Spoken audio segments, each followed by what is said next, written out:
গুন্ডা দমন আইন, শুভেন্দু অধিকারী যিনি একটা ফেক মুখ্যমন্ত্রী, উনি মুখ্যমন্ত্রী নন, উনি ভোটার বাদ দিয়ে তবেই মুখ্যমন্ত্রী হতে পেরেছে।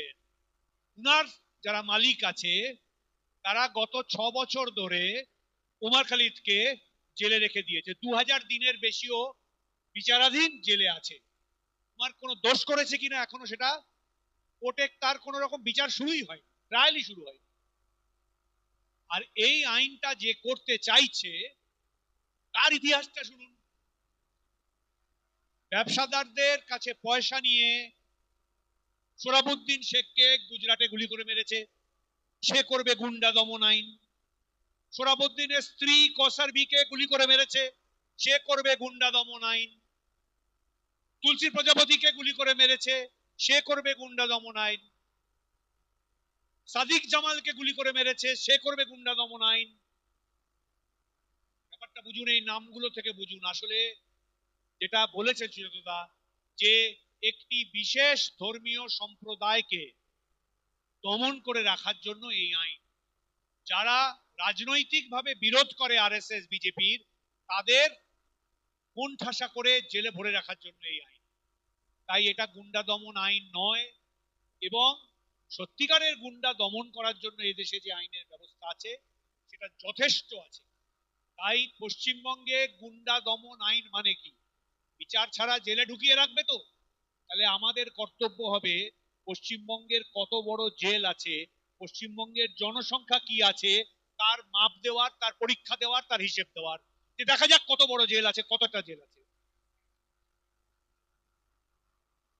আজকে আপনারা এই সভায় যে এসেছেন, সময় দিয়েছেন, বাড়ির থেকে যাতায়াত করে এসেছেন, এইটুকু বুঝে নিন, যতক্ষণ না এই ফ্যাসিবাদী আরএসএস বিজেপিকে সাংবিধানিক ভাবে ফেলে না দেওয়া যাচ্ছে, ততক্ষণ যদি এই সময় বারংবার না দেন, তাহলে ম্যাজিকের মতো কেউ ফেলে দেবে না।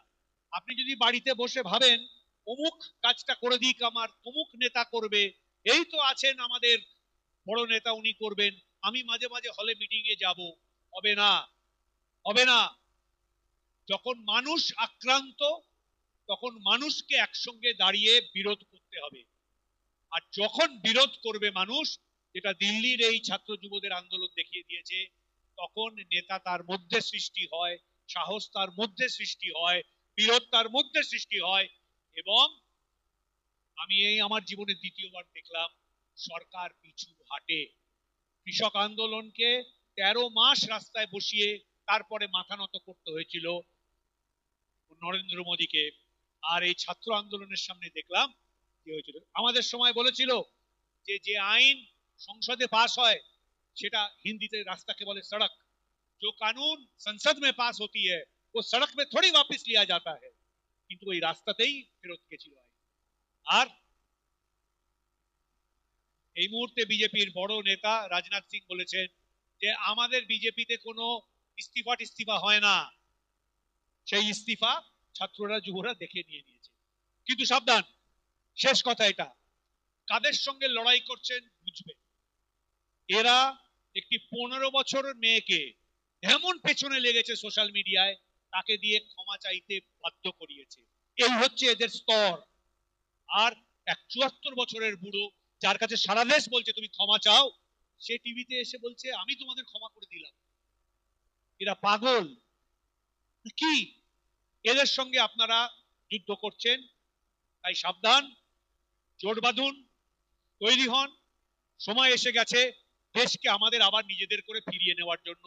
এই সভায় সকলকে আমি আবার একবার সম্বর্ধনা জানাই, অভিনন্দন জানাই। আমরা একসঙ্গে আছি, থাকবো এবং থাকতে হবেই।